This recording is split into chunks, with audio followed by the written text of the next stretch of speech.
Assalomu alaykum. Bu Moskva City'ning 105-etajdan jaya olib, mana shu 5 minglik pullarni sanab saylab jatibmiz. Apalar, chechelar, yenalar, singillar. Aslida unday emas. Mana shunda joylarda, mana shunday vagonlar, mana shu 1 yil jata joyimiz, mana shunday jata joylar. Bu ishchi.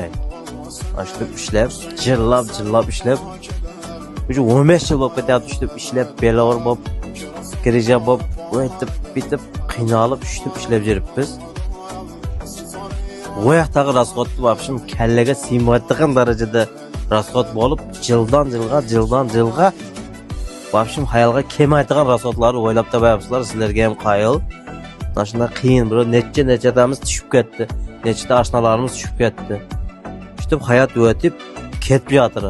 Bu hayot bir marta beriladi. Aytjoding balalarni ko'rmay, balalari ham shu Rossiyaga kelyapti.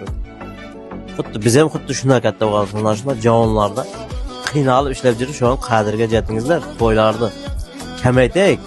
Davlatimiz belgilab qo'yganday xataba to'y qilaylik. Azman yana to'ysadan boshlandi. 500 mingni bir bola qilib ishlab borsa, yana 500 ming qarz qilib qaytarib jo'natib bermangizlar. Xataba 3 oy kelinchaklarning oldida qolsin keyovlar. O'shaga yarasha rasxodli to'y qilinglar, yenajonlar. Eng ko'pi yenajonlar qilyapti.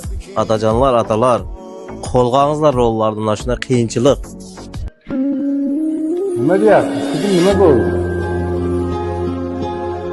Sizni sog'aydi. Voyonam. Nima qoshlari kamol. Shu an biz kelishib olganmiz. Sog'inmay turasiz, men ko'pgina turishdik. Nima yig'layapsiz?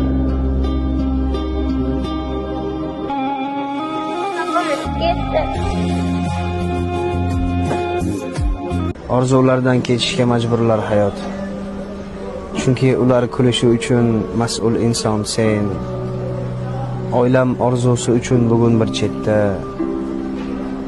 o'z orzularidan kechgan o'sha men.